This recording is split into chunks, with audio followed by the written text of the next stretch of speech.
ஆக நாடு தொண்டை நாடு. உங்களுடைய ஊர் சிற்றூர். நிலம் குறிஞ்சி நிலம். செய்ய கொண்டிருப்பது காவல் பணி.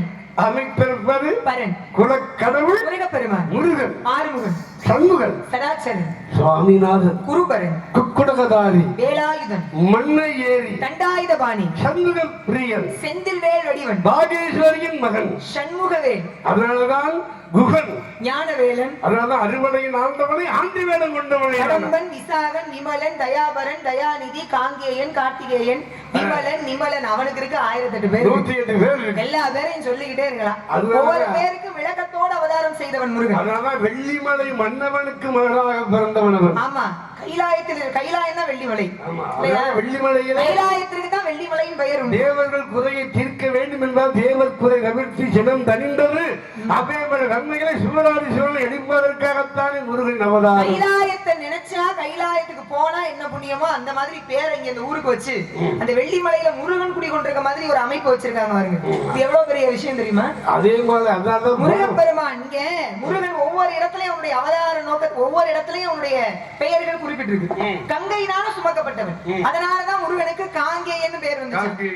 கார்த்திகை பெண்களால் வளர்க்கப்பட்டானா, அதனால கார்த்திகேயன் பேர் வந்ததா. விசாக நட்சத்திரத்தில் அவதாரம் பண்ணானா, விசாகன் பேர் வந்ததா. இன்று கூட பங்குனி உத்திர திருநாள் 12வது மாதம் 12வது ராசியோடு நட்சத்திரத்தோடு சேர்ந்து உத்திரம் பங்குனியோடு சேர்ந்து வரக்கூடியது பௌர்ணமி. இன்றைய நாள் பல சிறப்புகள் இருக்கு. முதல்ல முருகனுக்கும் தெய்வ யானைக்கும் திருமணம் முடிந்த நாள் இன்றைய நாள். அதே போல சிவபெருமானுக்கும் அங்கே மீனாட்சிக்கும் கையிலே வெள்ளிமலையிலே திருவிழா 33 தேவர்கள் ஒன்று சேரும் பொழுது ஆக என்ன ஆனது? தென்பகுதி தாண்டு வடபகுதி உயர்ந்ததா? நாளைக்கு முதல் சிறப்ப சொல்லிக்கலாம். ராமனுக்கும் சீதாதேவிக்கும் திருமணம் முடிந்தது இன்றைய நாள்.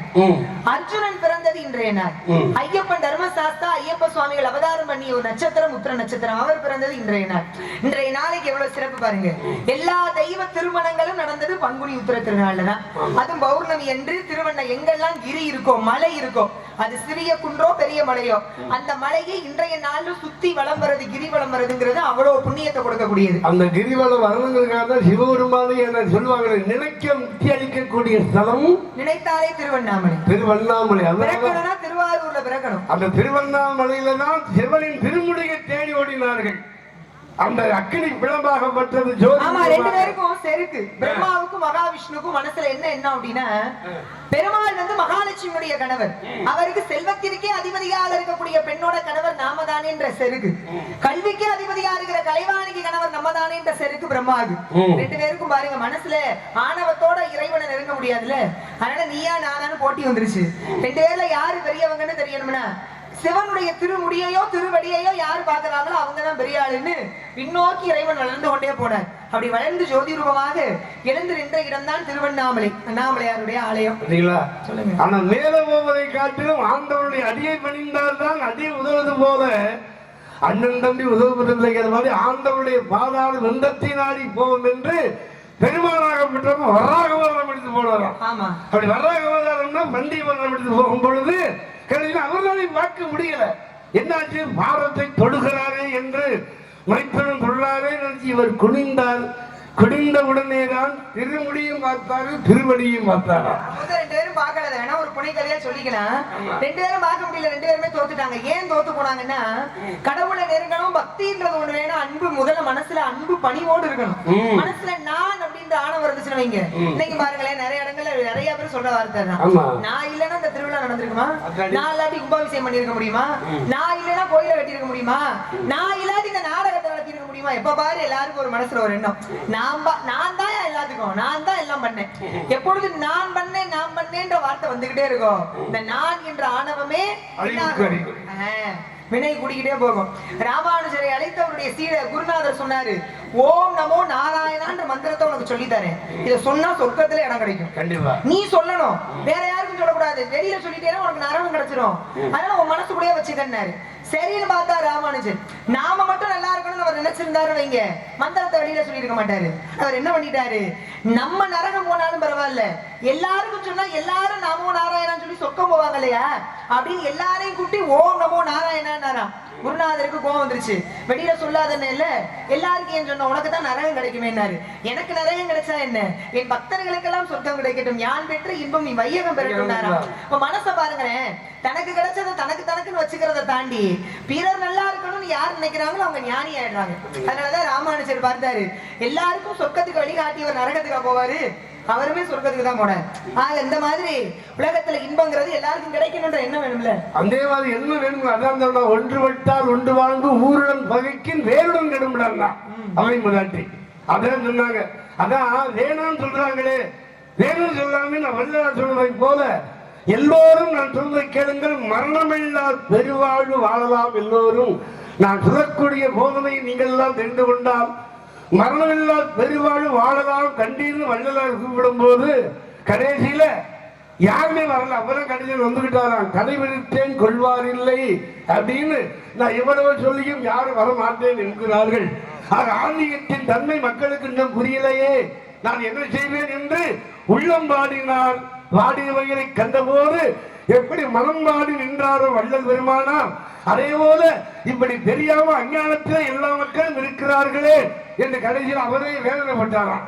அந்த மாதிரி உலகத்துல இப்படித்தான் வாழ்க்கையில வாழ்பவர்கள் எத்தனையோ பேர், எப்படி வேணும்னாலும் வாழலாங்கிற வாழ்க்கையில வாழ்பவர்கள் எத்தனையோ பேர். அப்படியெல்லாம் இருந்தாலும் அந்த மாதிரிதான் மகாபாரதத்துல மன்னார் வளர்ந்த மகாபாரதத்திலே துரியோதன் அப்படி இருந்தார். ஆனா நல்லவன் அவர்தான் கிருஷ்ணன் சொன்னார். பீமனை 16,000 யானைகள் பலம் கொண்ட பீமனை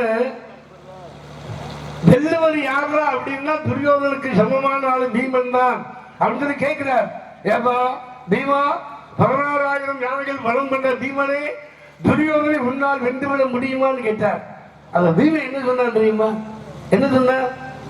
கிருஷ்ணா உனக்கு தெரியாதா, அவனை வெல்ல என்னால முடியாதா? அவனை காட்டில் என் கையில கதையாயிரம், அவனை காட்டு எனக்கு கொஞ்சம் அதாவது பெரிசா இருக்கு என்னுடைய கதை ஆயிரம், அதனால நான் அவனை வென்று விடுவேன்னு சொன்னானா. இது சாத்தியமாகுமா? 1000 பெரிசாக இருந்தால் வென்று விட முடியுமா? அவதான் சொன்னானா. யாரு? கிருஷ்ண பரமாத்மா. அதே அவனுக்கு ஆத்தியார் வந்து பலராமன், எங்க அண்ணன். ஏன்னா பலராமன் யாருன்னா அரவக்கொடியோன், அது ஏனென்றால் பலராமனாக பிறந்து கொண்டிருக்கிறார். அதனால கதையுத்தத்தை ஏற்கனவே துரியோதனுக்கு சொல்லி தந்தவன் பலராமன். அதனால அவனை வென்றுவிட உன்னால் முடியாதுன்னு சொன்னார். அந்த தீவை என்ன சொன்னா, நான் என்னுடைய பராக்கிரம் தெரியாமல் பேசாத கண்டால் நான்கிற ஆனந்தம் சொன்னான். அவன் தான் சரி சண்டை போர்க்களத்தில் சண்டை வரும் பொழுது அங்கு இருவர் மோதிக்கொள்கிறார்கள். மோதிக்கொள்ளும் போது துரியோதனிடத்திலே பீமனால ஜெயிக்க முடியல. காரணம் முடியல. அவதான் கிருஷ்ண பரமாத்மா சொல்றார்.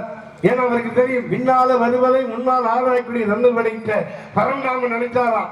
அர்ஜுனனை பார்த்து, உன் தம்பி தோத்து போய் போல இருக்கு, அதனால அதுக்கு தொடைகளை தான் மரணம், தொடைகளை கதைகிட்ட வச்சு அடிக்க சொல்ற அப்படின்னா. அதுக்கப்புறமா தொட பாகத்துல கதையால் அடிச்சாலாம். அப்படி போர் தர்மத்துக்கு விரோதமாக இருந்து அங்கே வாரத்தை பீமன் துரியோதனை கொன்றானாம். அதனாலதான் அதர்மம் தன்மையிலே அப்படி கொண்டதினால்தான் அவனால் ஜெயிக்க முடிந்தது. போர் நியமனப்படி அவனை கொல்ல முடியவில்லை. காரணம் அதனால்தான் சொர்க்கத்திலே அங்கே துரியோதனன் இருந்தான். இவன் நான் என்ற அகந்தை இருந்ததினால் பீமன் அங்கே தோற்றான். அந்த மாதிரி உலகத்துல 4 அகந்தை நீங்க சொன்ன மாதிரி 4 ஆணவம் யாருக்கும் இருக்கக்கூடாது. நாம் என்று சொன்னால் தான் உடலே ஒட்டும், நான் என்று சொன்னால் உடல் ஒட்டுமா? ஒட்டார். அதனால்தான் அப்பேற்பட்ட தன்மையை பரந்தாமன் அப்பப்போ ஒவ்வொருத்தருக்கும் சுட்டி கொடுத்தார். தர்மனுக்கே மண்டகர்கள் நிறைய இருந்துச்சு மகாபாரதத்துல. நம்ம நாட பெரிய ஆளு, ஒரு நாளைக்கு 1 லட்சம் பேருக்கு சோறு போடுறோம் அப்படின்னு அவன் இருமாப்பா இருந்தால அவனை தெரிந்தவர் கடவுள் கண்ணன்டாரு. இப்படி மகாபாரதத்துல அப்பருந்து இப்ப வரைக்கும் எல்லாருக்குமே 4 ஆணவம் எல்லாருக்கும் இருக்கதான் நம்பிக்கை வேணுங்கிறார். இந்த உலகத்தை பொறுத்த வரைக்கும் ஒரு கூட்டம் தெய்வம் இருக்கு, நாங்க தெய்வத்தை வணங்குறோம், தெய்வ நம்பிக்கையில தெய்வத்தினுடைய அனுகிரகத்தால எல்லாம் நடக்குதுன்னு நம்ம எல்லாம் இருக்கும். தெய்வமே இல்ல, கடவுளை நம்ப கூடாது, கடவுள்னு ஒண்ணு கிடையாதுன்னு ஒரு கூட்டம் இருக்கு. இதுக்கு இடையில இன்னொரு கூட்டம் இருக்கு, அந்த கடவுளே நான் தான் சாமின்னு ஒண்ணு கூட்டம் தெரியுது. இந்த மாதிரி இருக்கும் பொழுது இதுல யாரும் நம்ப கூடாது. சாமி இல்லைன்றவங்களும் பிரச்சனை இல்ல, சாமி இருக்குன்னு வணங்குறவங்களும் பிரச்சனை இல்ல. ஆனா அந்த தெய்வமே நான் தான் சொல்லி தெரியுறவங்க தான் அந்த நாட்டுக்கே பிரச்சனை. அதான் உண்மை. என்ன பண்ணிருக்காரு ஒரு முனிவர், அதாவது வைகுண்டம் பெருமாளை பார்ப்பதற்காக வேகமா நடந்து போயிட்டு இருந்திருக்க. போற வழியில வேதம் படிச்ச ஒரு பெரிய ஒரு பிராமணர், வேதம் படிச்சவர், வேதத்துல பெரியவர். அவரை பார்த்துட்டார். நல்ல நிறைய விஷயங்கள் தெரிஞ்சவர். அவரை பார்த்தோன்னா முனிவரை வணங்கி இவர் சொல்லியிருக்காரு, நீங்க எங்க போறீங்கன்னு கேட்டிருக்காரு. நான் வைகுண்டம் போறேன். வைகுண்டம் போய் பெருமாளை பார்த்தீங்கன்னா பெருமாள் கிட்ட கேளுங்க, எனக்கு எப்ப முக்தி கிடைக்கும், இந்த பிறவி முடிஞ்சு எப்ப நான் வைகுண்டம் வருவேன்னு பெருமாள் கிட்ட கேளுங்கன்றாரு அந்த வேதம் படிச்சவர். சரிப்பா கேட்டுட்டு வரேன்னு முனிவர் வந்துட்டாரு. கொஞ்ச தூரம் வந்தாரு. ஒரு மரத்தடியில ஒரு செருப்பு தைக்கிற தொழிலாளி. அவர் பார்த்தோன்னா முனிவரை வணங்குறாரு. ஐயா, நீங்க பார்த்தா பெரிய ஒரு மாதிரி இருக்கீங்க, நீ எங்கெங்க போறீங்கன்னு கேட்டிருக்க. நான் வைகுண்டம் போறேன்பா பெருமாளை பார்க்க. பெருமாளை பார்த்தீங்கன்னா எப்ப எனக்கு இந்த பிறவி முடிஞ்சு நான் வைகுண்டம் வருவேன்னு பெருமாள் கிட்ட கேட்டு சொல்லுங்க என்ன. சரிப்பா கேட்டு சொல்றேன்னு போயிட்டாரு. போனோன்னா போய் பெருமாள் அங்க வணங்குறாரு. முனிவர் போய் வைகுண்டத்துல வணங்குன விஷயத்த சொல்றாரு. நான் பூமியில 2 பேரை பார்த்தேன். முதல்ல பார்த்தது வேதம் படிச்ச வித்தகர். அவர் கேட்டாரு முக்தி எப்ப கிடைக்கும், எப்ப வைகுண்டம் வருவேன்னு கேட்டாரு. இன்னொருத்தர் செருப்பு தைக்கும் தொழிலாளி. அவரை பார்த்தேன், அவர் அப்படிதான் கேட்டாரு. 2 பேர்ல யாருக்குங்க முதல்ல முக்தி கிடைக்கும், யார் முதல்ல வைகுண்டம் வருவாங்க, பெருமாளே சொல்லுங்கன்னு கேட்டிருக்காரு முனிவர். அப்பதான் பெருமாள் சொல்லியிருக்காரு, 2 பேர்ல அந்த செருப்பு தைக்கிற தொழிலாளி இருக்காருல்ல, அவருக்கு சீக்கிரமா முக்தி கிடைச்சு வைகுண்டம் வந்துருவாருன்னு சொல்லு. வேதம் படிச்சாலும் இப்போதைக்கு வரமாட்டாரு, அவர் பூமியில அப்படியே பிறந்து இந்த துன்பத்திலேயே தான் வாழணும் அப்படின்னு இருக்காரு. அப்பதான் முனிவர் கேட்டிருக்காரு, வேதம் படிச்சவருங்கிறவரு பெரியவர், அவர் சாஸ்திரத்துல சிறந்தவர், அவருக்கு முதல்ல முக்தி கிடைக்காம செருப்பு தைக்கிற தொழிலாளிக்கு போய் முக்தி கிடைக்குங்கிறீங்களே ஏங்கன்னு கேட்டிருக்காரு. சரி, இதை நான் ரொம்ப சுலபமான முறையில உனக்கு நிரூபிக்கிறேன். நீ என்ன பண்றேன்னா பூமியில போய் 2 பேரையும் சந்தி. 2 பேரும் பெருமாள் என்ன பண்ணுவாருன்னு கேட்பாங்க. அப்ப நீ என்ன பண்றேன்னா ஊசியோட காதுக்குள்ள யானைய புகுத்திக்கிட்டு இருக்காருன்னு சொல்லு. எப்படி ஊசியோட காதுக்குள்ள யானைய புகுத்துறாரு பெருமாள்னு சொல்லு. 2 பேர்கிட்ட இருந்தும் பதில் எப்படி வருதுன்னு கேளு. அப்புறமா ஒரு முடிவுக்கு வான்னாரு. முனிவர் பூமிக்கு வந்தாரு. முதல்ல போனாரு, வேதம் படிச்சவரை சந்திச்சாரு. அப்ப அவர் கேட்கிறாரு, பெருமாளை சந்திச்சீங்களான்னு முனிவர்கிட்ட கேட்கிறாரு. சந்திச்சேன்பா, முக்தி கிடைச்சிருந்தாரா? கிடைச்சினாரு. பெருமாள் என்னங்க பண்ணிட்டு இருக்காருன்னு வேதம் படிச்சவரை கேட்டாரு. அப்ப முனிவர் சொன்னாரு, ஊசி காதுக்குள்ள யானைய பூத்திக்கிட்டு இருக்காரு. அப்படி இப்ப வேதம் படிச்சவர் சிரிச்சுக்கிட்டு, என்னை பார்த்தா பைத்தியக்கார மாதிரி தெரியுதாயா, ஊசி ஓட்ட சின்னதா இருக்கும், அவ்வளவு பெரிய யானையை அதுக்குள்ள புகுத்த முடியுமா, இல்ல அவருக்கு வேற வேலை வெட்டி தான் இல்லையா, இதை பண்றாரு, எங்களை பொய் சொல்றியான்னு இருக்காரு வேதம் படிச்சு. அங்க இருந்து கொஞ்சம் தூரம் நடந்து போய் செருப்பு தைக்கிற தொழிலாளியை சந்திச்சிருக்காரு முனிவர். அப்ப அவர் கேட்டிருக்காரு, வைகுண்டத்துல பெருமாளை பாத்தீங்களா, வணங்குனீங்களா, என்ன சொன்னாரு, பெருமாள் என்ன செஞ்சுக்கிட்டு இருக்காருன்னு கேக்கு. அப்பதான் இப்ப முனிவர் சொல்லியிருக்காரு, அவர் ஊசியோட காதுக்குள்ள யானைய புகுத்திக்கிட்டு இருக்காரு.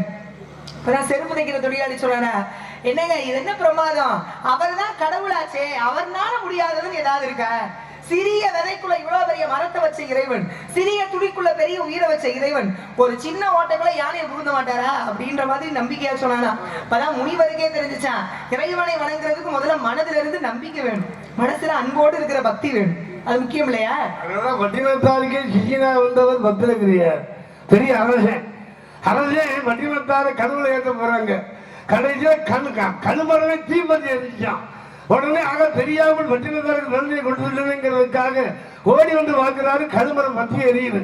இப்பே கூட ஒரு ஞானியை நான் கொல்ல போனேனே அப்படின்னு என்ன பண்ணாரா, இனிமேல் இந்த ராஜ்யம் எனக்கு தேவையில்லை என்று அப்பேற்பட்ட அருணாக இருந்த பத்திரகிரியார் அங்கே பட்டினத்தாருக்கு சிஷியனாக வந்து அவர்களும் முக்தி பெற்றாராம். கடைசியில் முக்தி யாருக்கு கிடைச்சா, பட்டினத்தாருக்கு முக்தி கிடைக்கல, அவருக்கு சிஷியனாக வந்த பத்திரகிரியாருக்கு தான் முதல்ல இறைவனின் தரிசனம் கிடைச்சிச்சான். அவர்தான் பட்டினத்தார் வந்து விட்டார். என்கிட்ட சிஷியனாக வந்த என் சிஷியனுக்கு சிவபெருமானே முக்தியை கொடுத்துட்ட, எனக்கு எவ்வளோ முக்தியை நீ கொடுக்க போற அப்படின்னு கேட்கும்போது, அவதான் திருவாலங்காட்டு வழியா வரும் பொழுது அங்கே காரைக்கால கரும்பு ஒடிச்சு, யோ பட்டினத்தாரே, உனக்கு எப்ப இந்த கொளுத்தாத கரும்பு இனிக்கிறோ அப்ப நீ முக்தி அடைந்து விடுவாய். கரும்போட இங்க இருந்து போனாரு. எங்க போறாருன்னா சென்னைக்கு பக்கத்துல திருவொற்றியூர்னு ஒரு ஊர் இருக்கு. திருவெற்றியூர் 2 இடத்துல இருக்கு. திருவெற்றியூர்னு ஒண்ணு இருக்கு, அது எங்க இருக்குன்னா திருவாடனைக்கு பக்கத்துல. இது திருவொற்றியூர். திருவொற்றியூர்லயே அங்க போகும் பொழுது திருக்கோஷியூருங்கிறது திருப்பத்தூர். கரும்பு கிடைச்சது. ஆமா, அது திருப்பத்தூர். நீங்க முதல்ல சொன்னீங்களா? ஆமா, திருக்கோஷியூர். இங்க இரும்பு பேய் கரும்பு கிடைச்சது அங்க ராமேஸ்வரத்துல, இடிச்சது திருவொற்றியூர்ல. பாரு. மூடி கவிழ்த்தார்கள். ஒரு பெரிய கூடை எடுத்து சிறுவர்கள்லாம் உள்ள இருந்து பட்டினதான் சிவலிங்கமாக மாறினாரா. இந்த மாதிரி பல விஷயங்கள் இந்த உலகத்துல. அதனால உலகத்துல வித்தா விரைசூடி பெருமாறி அருளாடி நீ வித்தன்னு சொன்னீங்கன்னா அந்த வித்தங்கிற சொல்லியே என்னைய பாடுறார். அதே போல அருணகிரிநாதருக்கு என்ன சொன்னாரு? திருமலை முதல்ல என்ன சொல்லி சொன்னாரு? ஓம்ன்ற பிரணவத்தை நாவிட எழுதி முத்தை தருவத்தி திருநகை அத்திக்கரை சக்தி செலவன முக்தி கோல் வித்து குருபர் என சிவர்மன் கைலாயத்தில் ஆடும் போது குத்தவன் கலந்து போன மாதிரி அந்த மாதிரி இந்த இடத்துல அவத்தான் முத்தை தரு வத்தி திருநகை அத்திக்கரை சக்தி செலவன முத்துக்கோரி முத்து குருவர எனவோதும் முக்கட்பாடு மற்கு துறையில் முற்பட்டு இக்கு வேணாம். முற்கட்பாடு மற்கு துறையில் முற்பட்டது கற்பி திருமணம் வர்க்கத்தமரரும் அடிவேன பத்து தலை ரத்த கணிதோடு ஒற்றைக்கிரி மத்தை போறதோடு வட்டப்பகல் வட்டத்திகிரியில் இரவாக பக்தருக்கிற ரத்தை கடவையே பச்சை புயல் வட்சத்தகு ஒரு பட்சத்தோடு ரட்சி தருள்வதும் ஒரு நாளே தித்தித்தை ஒத்த பரிபுறம் இட்டப்பத வைத்து பைரவி திக்மக் நடிக்க கடுகொடு கடுகாட பைரவ தொக்கு தகு தொக்கு தகுதகு சித்திர பௌரிக்கு கொத்தப்பறி கொட்டை கலமிஷை குக்கு குகு குக்கு குகு குகு குத்து புதல் புக்கு பிடி என முதுகுகை குத்துப்பட ஒத்த போறவழ பெருமாளேன்னு பாடி முடிக்கிறார். நல்ல தமிழ் நல்ல தமிழ். அதனாலதான் தவத்திற்கு ஒருவர் தமிழை பேசி பார்க்க நல்ல அறிவாளிகள் இருவர். ஆமா நேற்றும் பேசுறேன், நேற்று தமிழே பேசுறேன். திருப்புகழ் நிறைய இருக்கு சுவாமி. பேசுறதுக்கு ஆள் வந்தாலே பேச முடியுது. ஆள் இல்லாம ஆளை இல்லாத ஊருக்கு இது போகும் சக்கர மாதிரி சில நேரம் தமிழ் பெண்ணே தமிழ் வடித்தாயான்னு கேட்டோம்னா தமிழ் வடித்தேன் தமிழ் வடித்ததை நான் வடித்து காண்பிக்கிற முனிவரேன்னு பேசினாலும் நம்ம பேச முடியும். எனக்கு சும்மா நின்று எப்படி பேசுறது? அதான் சொல்ல எப்பொருள் யார் யார் வாய் கேட்பினும் பொருள் மெய்ப்பொருள் காண்பது. தம்பி உடையான் படைக்கு வந்தான், வாகனம் உடையான் வழிக்கு வந்தான், நல்ல ஆடை உடையான் அவைக்கு வந்தான், நல்ல மனைவியை உடையான் விருந்துக்கு வந்தான், நல்ல படிப்பறிவு கல்வி உடையான் பேச்சு கஞ்சான். தண்ணி தொட்டியில தண்ணியை தேய்ச்சி நிறைய வச்சோம்னா தான் குழாய் எப்ப திறந்தாலும் தண்ணி கொட்டும். சும்மா இருந்துச்சுன்னா அப்புறம் எப்படி தண்ணி கொட்டும்? என்னைக்கு தருமா? ஒண்ணுமில்லாத குடமும் தரும்பாது. ஆமா, நிறைய குடம் மட்டுமல்ல, ஒண்ணுமே இல்லாத குடமும் தரும்பாது. அப்பவே தடுத்து நாம அதை தப்பினாலும் நம்ம எது தப்பாதோன்னா இப்பவே லிக்கலிங்கம் போனாலும் என்ன ஏகலிங்கம் மாமதுரை சொக்கலிங்கம் தான் இருக்குன்னாரு. எட்டி பிடிச்சி பேசுறீங்க. அதான் தவத்திற்கு 20 அடி, தமிழுக்கு 20 அடி, சவத்திற்கு 4 அடி, சகலத்திற்கும் 50 அடின்னா அந்த மாதிரி இந்த இடத்துல ஓரட்டி ஆவாம் அர்த்தமும் பயிலாத கல்வியும் மூவற்றி நடவாத திருமணம் பெறாத பிள்ளையும் ஐயத்திலே தேடாத செல்வம் ஆயிரத்திலே சுற்றாத செலமும் இருண்ட வீட்டுக்கு ஏழட்டிலே பண்ணாத தியானமும் எட்டத்தில் அடையாத ஓய்வும் நாங்க இருண்ட வீட்டுக்கு வெளிச்சம் வேணும், வறண்ட தண்ணீர் வேணும், பசி உள்ளவனுக்கு நல்ல உணவு வேணும், நல்ல பிணிக்கு நல்ல பிணிக்கு இல்ல கெட்ட பிணிக்கு ஒரு மருந்து வேணும். அதுக்காக பிணியில ஏது நல்ல பிணி? ஏன்னா எல்லாத்துக்கும் தொழு வியாதி ஒன்று இருக்குல்ல. வியாதியில பல இன்னைக்கு அந்த வியாதி எல்லாம் குணப்படுத்துறதுக்கு தலை சேர்ந்த வியாதி அதுதான் தொழு வியாதி. எல்லா வியாதியும் ஒரே ஒரு பாடல் தீர்த்து வைக்குது. வெற்றிவேல் இற்றை விளங்கவேல் காக்க சிற்றுவை அழகுற சிறுவேல் காக்க காக்க முழுமையும் காக்க நோக்க நோக்க நொடிய நோக்க கந்தசசி கவசத்திலேயே இருக்கிற நோய் நொடிகளை பூரா வருஷப்படுத்தி பாலதேவராய சுவாமிகள் முருகனை எப்படி வணங்கினா எந்த நோய் குணமாகும் எழுதி பாலதேவன் ராயன் மகந்தரை காலையும் மாலையும் கருத்துடனாலும் அப்படின்னு எழுதியிருக்காரு அந்த பாட்டுல. அப்பேற்பட்ட அந்த கந்தசஷ்டி கவசத்துக்கு இணையான நன்மைகளை அதே நேரத்துல கந்தசஷ்டி கவசம் பூரா படிச்சுட்டு அதையும் படிப்பேன், ஆனா நான் இல்லாத வேலையெல்லாம் பார்ப்பேன்னா நோய் வரத்தான் செய்யும். கண்டிப்பா படிக்கிறது ராமாயணம், இடிக்கிறது பெருமாள் கோயில். ராமர் மன்னிச்சு விட்டுருவாரா பெருமாள்? என்ன பண்றது? நாம பக்தி வைக்கிறத காட்டில செய்யற செயல்லை முதல்ல சரியா இருக்கு. ராமணேஸ்வரை மாதிரி சிவபக்தன் உலகத்துல எவன் கிடையாது. அப்படியோட ராமணேஸ்வரன் சிவபக்தன் காம்போதி ராகத்தம் வந்தானா சிவனை நேரில் வந்து அருள் தருவாராம். அப்பேற்பட்ட அவன்கிட்ட எத்தனை நல்ல குணம் இருந்தாலும் அவன்கிட்ட ஒரு ஒழுக்கம் இல்லை. ஒழுக்கம் இல்லாதனால்தான் பெண்மேல் ஆசைப்பட்டு தூக்கிட்டு போனா இல்ல. என்ன அப்படிலாம் சொல்ல முடியாது. ஒழுக்கம் இல்லாம கொண்டு போய் சீதையோட சம்மதம் இல்லாம தொடவே கூடாதுன்னு வச்சிருந்தாங்க. அது அவன் இடம், அவன் எல்லாரும் அவனுடைய ஆட்கள் சுற்றி இருந்த அவன் தனியா மாட்டிக்கிட்டு. ஆனா ஒரு பொழுதும் பெண்ணினுடைய சம்மதம் இல்லாம அவளை நெருங்க கூடாது. ஆனா நீங்க சொல்றீங்க தொடக்கூடாதுன்னு, ஆனா இவ தொட்டா உங்க கதையாது. சும்மா ராமாயணத்தை ஏதாவது சொல்லிட்டு இருக்காதீங்க. வந்து சீதையாக மாறி நெருங்கினாலும் ஒரு புனைக்கதை உண்டு. சீதை போய் ராவணனை நெருங்கினான்ற கதை இருந்துச்சுன்னா தமிழ் கலாச்சாரத்துக்கே இழுக்க வந்து சொல்றாளாம் சீதை கிட்ட, எங்க பெரியப்பா வந்து உங்களை வந்து ஒண்ணு செய்ய மாட்டாரு, எங்க சித்தப்பா நீங்க பயப்படாதீங்க. ஏன்னா அவருக்கு ஏற்கனவே வேதத்துக்கு கொடுத்த சாபம் இருக்கு. அவர் விருப்பமில்லாமல் பெண்ணை தொட்டா அவர் தலை 1008 சுக்கா வெடிச்சு போகிற சாபம் இருக்கு. அதனால நீங்க பயப்படாதீங்க அம்மான்னு ஏற்கனவே சொல்றா. அப்படி சொல்லி இருந்து சீதை பயப்படுகிறான். காரணம் என்ன? இவன் சுத்தமான தமிழன். ஒரு பெண் விரும்பாம அந்த பெண்ணை தொடக்கூடாது என்பதற்காக ராவணே சாதாரண ஆள் கிடையாது. முக்கோடி வாழ்நாளும் உயர்வுடையோர் பெருந்தவமும் முதல்வன் முன்னாளில் எக்கோடி எவராலும் விளப்படா என கொடுத்தவரமும் ராவன் முக்கோடி உயிர் பருகி புறம் போயிட்டு ராகவன் தன் புனித வாழில் எழுதுறார். இன்னொரு கவி இருக்கு. வெள்ளருக்கும் ஜடமுடியின் வெற்படுத்த திருமேனி மேலும் கீழும். ராவணனோட உடம்பை பத்தி வர்ணிக்கிறார் கம்பர்.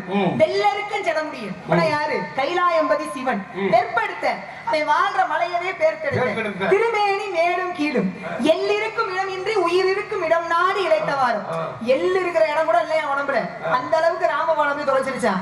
கல்லிருக்கும் மலர் கூந்தல் ஜானகியை மனச்சிறையில் கறந்த காதல் உள்ளிருக்கும் என கருதி உடல் புகுந்து தடவியதோ ஒருவன் வாழி. ராமனுக்கு மனசுல என்ன தெரியுமா? ராவனே என் பொண்டாட்டிய காதலிச்சான்ல, அந்த காதல் கூட அவன் உடம்புல இருக்க கூடாது. காதலை முதல் தொலைச்சுக்கிட்டேன் பாருன்னு ராமபாணம் போய் ராவனை உடம்ப சல்லடையா தொலைச்சு எடுத்துருச்சான். ஒரு கவி திறன் பத்தியில அதான் ஒரு கவி சக்கரவர்த்தி கம்பர்னு இருக்காரு. அந்த கம்பன் சொல்லும் போது என்னைக்கு ஒரு ஆணுக்கு ஆண் வந்து ஆபத்து வராது. ஒரு ஆணுக்கு ஆண் எதிரியாக வர மாட்டான். ஒரு பெண்ணுக்கு எதிரி ஒரு பெண் தான் எதிரி. அதனாலதான் அண்ணனை எப்படியாவது இப்படி வந்து ஜெயிக்கணுமே என்பதற்காகத்தான் சூர்பனகை செய்த சூழ்ச்சிகளே இந்த அற்புதமான கதைகள் எல்லாம் நடந்தது. அதனால்தான் அந்த சுத்த தமிழர் ராமணேஸ்வரனாக இருப்பதனால் ராமனுக்கு எதிரியாக ராவணன் வந்ததினால் ராமச்சந்திரனின் பெருமை வருகிறது. சுவரமணிக்கு எதிரியாக சூரபத்மன் வந்ததினால் சுவரமணியின் பெருமை அடைகின்றார். எதிரியை வைத்து ஒருவருக்கு பெருமை இல்லை, பிறப்பதற்கு காரணம் சூரபத்மன் வந்து இல்லைன்னா முருகனுடைய அவதாரமே நிகழ்ந்திருக்காதுல்ல. சரி இருக்கட்டும், நீங்க வந்த காரணம் அதனாலதான் அவனுக்கு எதிரியா வந்து நான் வந்து உன்னை சீக்கிரம் அடைய முடியுமா? இல்ல உன்னை என்னாலும் உன்னையே நினைச்சுக்கிட்டு நான் உன்னை வந்து அடைய கூட கேட்கறதுனால எதிரியா இருந்தா 3 பிறவியில அடைஞ்சிருவேன். ஆமா, நீ நண்பனா நல்லவனா இருந்தா 7 பிறவி ஆகுனாங்க. 7 பிறவி வரை என்னால காத்திருக்க முடியாது. 3 பிறவி எடுத்து உன்னை எதிரியாவே வந்து நான் உங்ககிட்ட வர்றேன் அப்படின்னு சொல்றதுனாலமா கதை.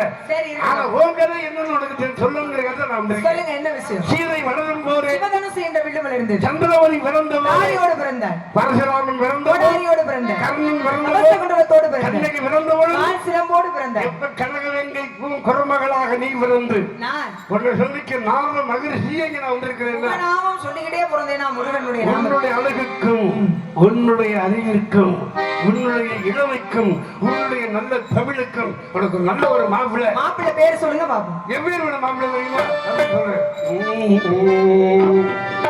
காஞ்சி பட்டுடுப்பி கஸ்தூரி பொட்டு வைத்து தேவதை போலி நடந்து வருவே.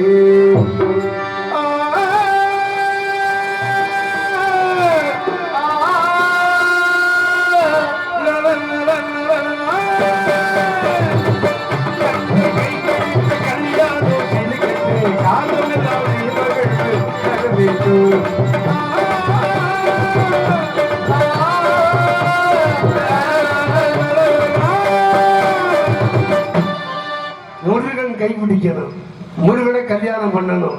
திருமரக்குன்றத்திலே திருத்தணி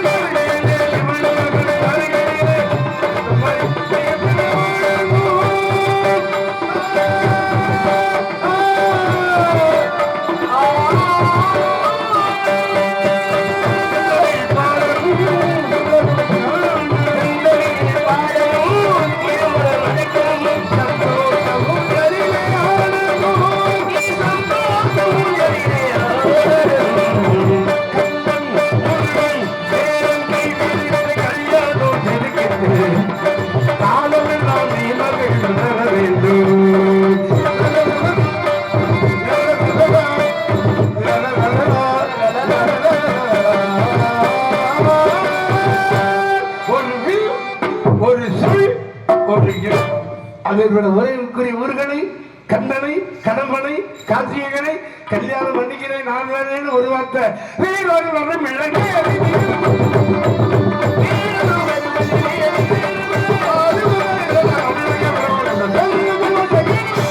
முருகனை நான் தெய்வமா எண்ணி வந்தேனே தவிர திருமணம் முடித்துக் கொள்ளக்கூடிய நோக்கம் சிறிதும் கிடையாது. ஏற்கனவே திருமணமானவர் முருகன் தெய்வமே தவிர நான் கல்யாணம் முடிச்சுக்க ஒருபடும் முடியாது. ஆகினாலே பொய்யான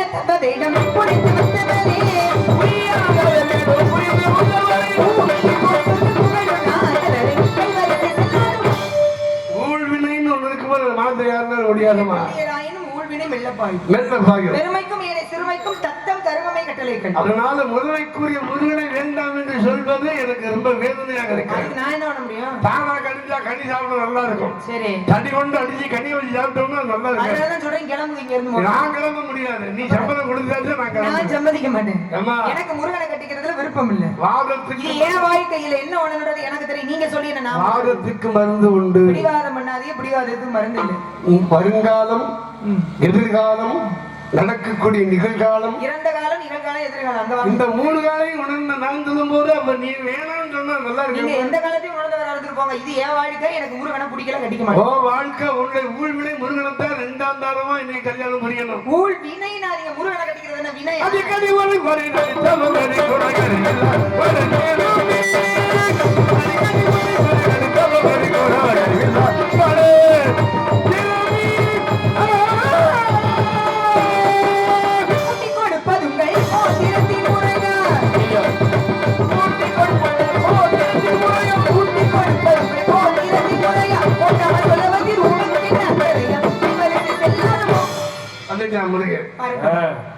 முருகா,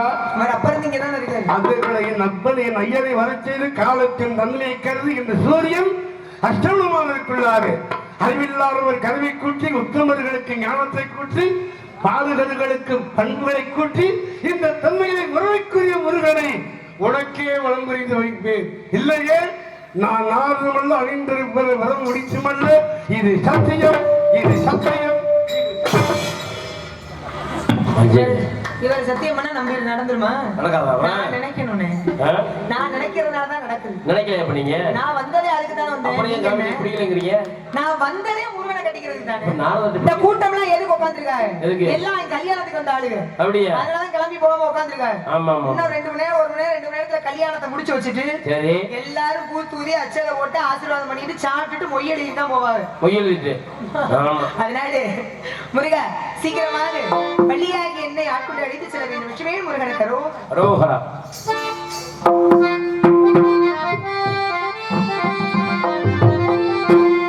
ஹலோ ஹலோ ஹலோ ஹலோ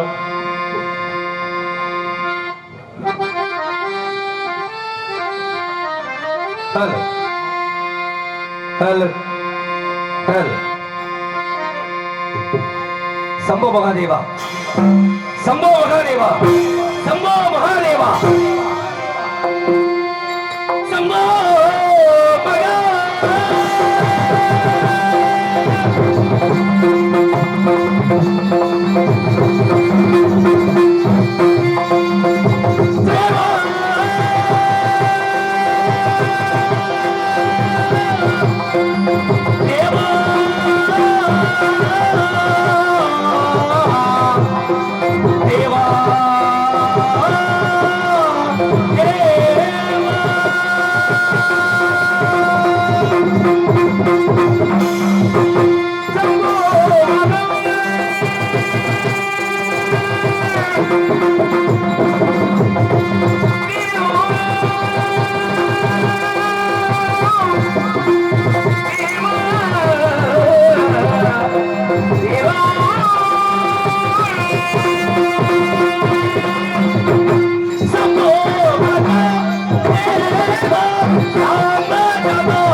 சிவாய நமக. ஓம் நம சிவாய நமக.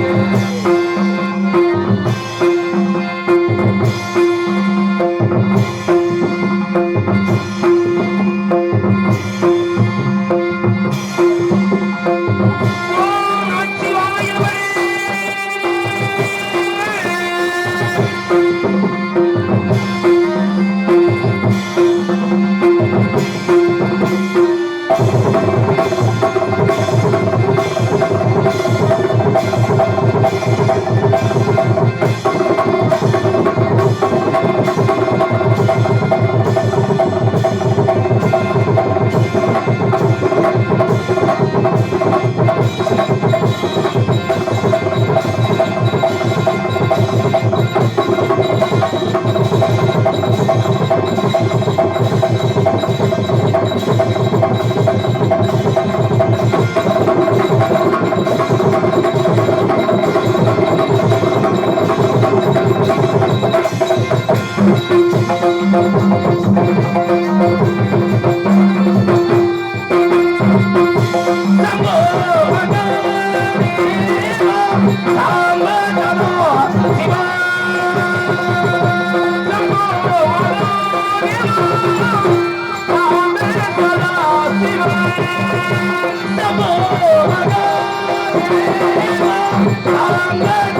வாதம் வடிந்து கொண்டிருக்க எனக்கு நீங்கள் வர மருள்வாய் தேவா.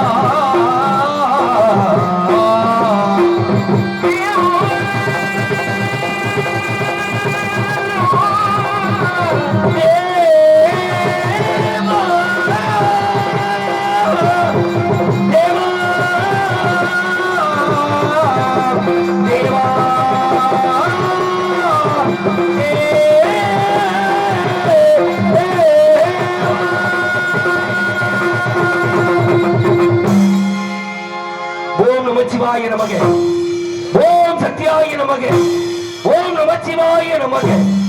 ஆதி சிருஷ்டியாவது முதல் அசுரனுக்கும் தேவர்களுக்கு மகரதன் காரணமாக அசுரகுருவான சுக்கராச்சாரியார் சுரசியின் மாயை படைத்து அசுரங்களுக்கு கட்டளையிட்டார். அதன்படி சுரசியாப்பட்டவள் கால நிவனப்படி காசிம முனிவரின் மூடி முதல் ஜாமத்தில் சூரவர்மனையும், இரண்டாம் ஜாமத்தில் செங்கமவனையும், மூன்றாம் ஜாமத்தில் தாருகளையும், நான்காம் ஜாமத்தில் அஜமுகி என்றவனை பெற்றார்கள். அவர்களோ அரணை குருதமும் புரிந்து அகோர வரங்கள் பெற்று விமவேகன கரவத்து விண்ணவரை சிரவைத்து பக்தர்கள் விசித்து வந்தார்கள். இந்த தேவர்கள் அனைவரும் ஒன்று சேர்ந்து எனது தந்தை சிவருமானை கண்டு முறையிட சிவருமானோ கோபத்தால் நெட்டிக்கண் திறக்க நெட்டிக்கண்ணில் இருந்து 6 தீப்பொறிகள் கிளம்ப 6 தீப்பொறிகளையும் அக்னி நிலவப்பட்டவன் கரத்தில் தாங்கி வெப்பத்தின் சுவாரி தாங்காத கங்கையிட ஒப்படைக்க கங்கையாப்பட்டவள் கையிலையில் உள்ள சரணவத்தியிலே இறக்க அதன்படி அருவமாகி அநாதைகள் வளவாக ஒன்றாய் பிரம்மமாய் நின்ற ஜோதி பிளவதோர் மேனியாக கருணிக்கு ஒரு மோகனாறு கரகணம் உண்டு ஒரு திருமுருகன் உதித்தான் உலகம் மைய என்பது போல் யாம் ஆதரித்தோம். அப்படி ஆதரித்து பக்தர்களையும் தேவர்களையும் இம்சைப்படுத்திய சூரபதனின் வழக்கனை இருவராக பிளந்து ஒருவாதி சேவர் கொடியாகவும் மற்றொருவாதி மயிலாகவும் உண்டு தேவ சிரமட்டமும் பெற்று தெய்வ யானை மணந்து என்னை நாடிய மத்தை கனவாழ்த்துக் கொண்டிருக்கின்றேன். அதோ வீணாக பிரியர் எளிய வைத்துனர் நாரதர் வருவதாக இருந்தாலும் கூட என்ன காரியம் நடந்தாலும் விநாயகருடைய விநாயகரை பணிந்தால் எந்த காரியம் சிறப்பாக அமையும் என்ற காரணத்தினாலே அந்த பிரணவ பொருளான விநாயகர் பெருமானுடைய அருளாசியை பெற வேண்டும் என்ற காரணத்தினால் பிரணவ பொருளே ஓம் கணபதி சரணம் சரணம் சாமி பேசும் தெய்வமே பிள்ளை செல்வமே பெருவாழ்வு தரவாழி பெருவாழ்வு தரவாழி பிரணவ பொருளை கணபதி சரணம் சரணம் சுவாமி பேசும் தெய்வமே பிள்ளை செல்வமே பெருவாழ்வு தரவாழி பெருவாழ்வு தரவாழி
விநாயகருடைய அருளாசி இருந்துட்டாலும் கூட வீணாகணம் கேட்கின்றது. இனிய வைத்துள்ளர் நாரதர் வந்து கொண்டிருக்கின்றார். காரணம் யானை ஒரு விண்ணே மணி ஓசையோடு முன்னேறுவது போல நாரதர் வருகிறார். விண்ணே அவருடைய கவனம் வந்திருக்கிற முன்னே சற்றே கவனித்து பார்க்கலாம்.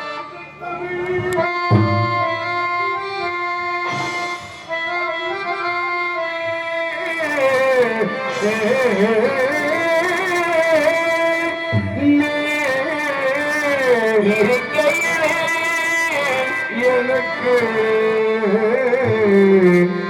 பெரும் சோதனை இறைவா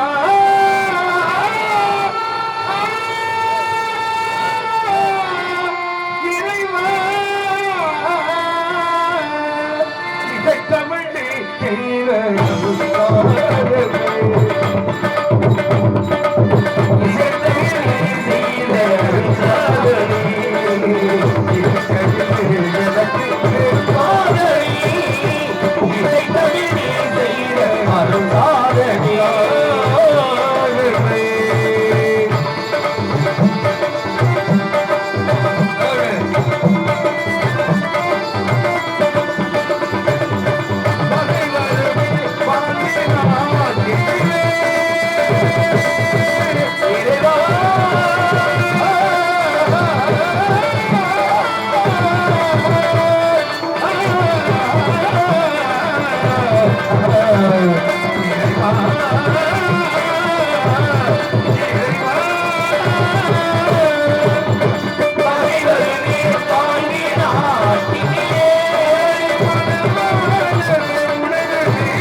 காட்சி சொல்ல கரையில் பொய்யோர் தமிழ் வழக்குரைத்த பொய்யோ காட்சி சொன்ன கரையில் பொய்யோமாவும் இருட்டவை வழக்குரைத்த பொய்யோ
அருள்வாளிக்கும் அருளரசே முத்துக்குமரா மோகன குஞ்சரியின் மனானா நமகே நமகே நமோ வருக வருக வருக வருக நாரத பிரம்மே வருக. உங்களுடைய வருகை நல்வரமாக இருக்கட்டும். இருந்தாலும் தாங்கள் வந்தவுடனே இந்த கலிகாசனம் மேலும் பெருமடைகின்றது. வந்தாரை வரவேற்பது தமிழை உண்பாடு தமிழ் கடவுளாகிய தங்களை வரவேற்காமல் இருக்க முடியுமா? அந்த நேரத்தில் எப்பேற்பட்ட வரவேற்புகளை கொடுக்க வேண்டும் என்று பார்க்கின்ற பொழுது இனிதான சுரம் ஞான இசை மேதையே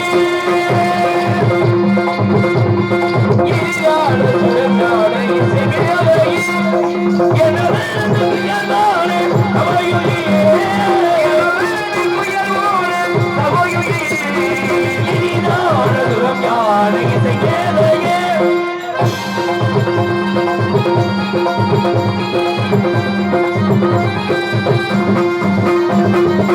மனிதாவின்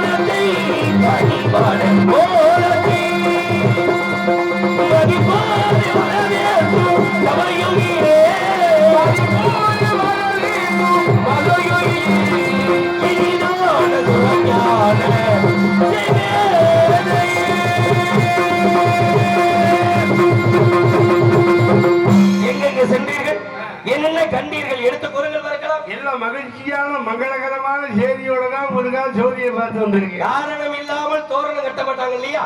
ஆமா. நீங்க வந்திருக்கீங்க, காரணம் இல்லாம இருக்குமா? கண்டிப்பா. அதனால கல்யாண வளைவோசை கொண்டு காற்றே நீ முன்னாடி செல்லு, பின்னாடே நான் வாரேன் என்று கண்ணாடு காரோடு சொல்லு. மாமன் மாமன் மாமன்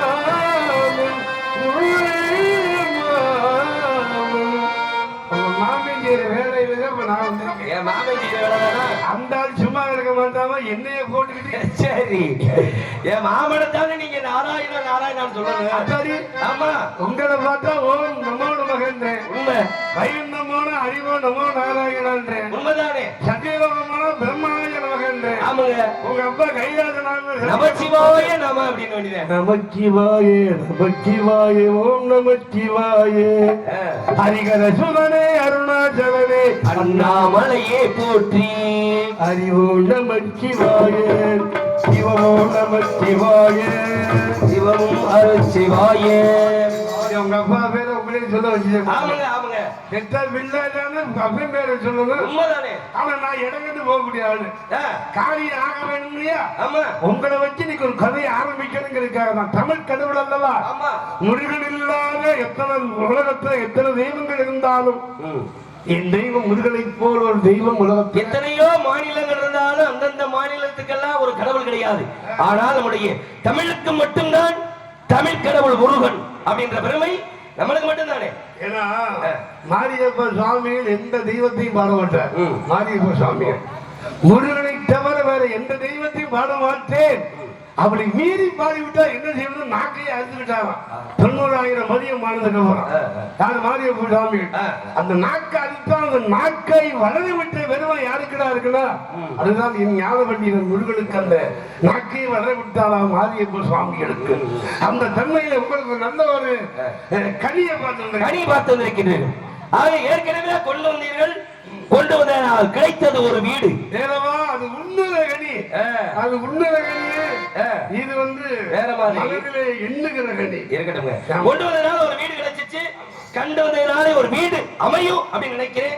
அதனால கண்டு வந்த கனிகளுடைய பெருமைகளை எடுத்து கூறுங்கள் பார்க்கலாம். ஆண்டிக்கு வாய்ச்சது 5 குண்டா போயிடக்கூடாது இல்லையா?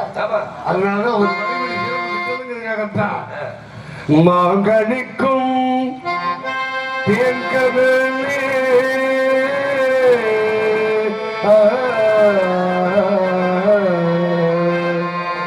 மாங்கனிக்கும் தேன்கதலே பொன்மாலை நான் பாடு தகனிமிலோ அம்மாலை நான் பாடு தகனிமிலோ தகனிமிலோ தகனிமி தகனிமி தகனிமிலோ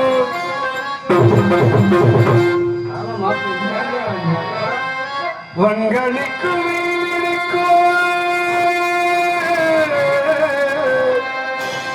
பூங்கனியை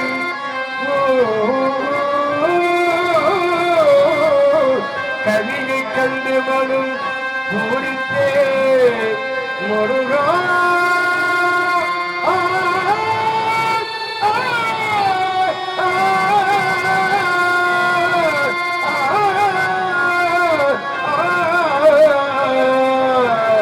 அக்கனே இக்கணமே கொய்யாமே கொய்தவித்து கொள்வார் முருகா முருகா முருகா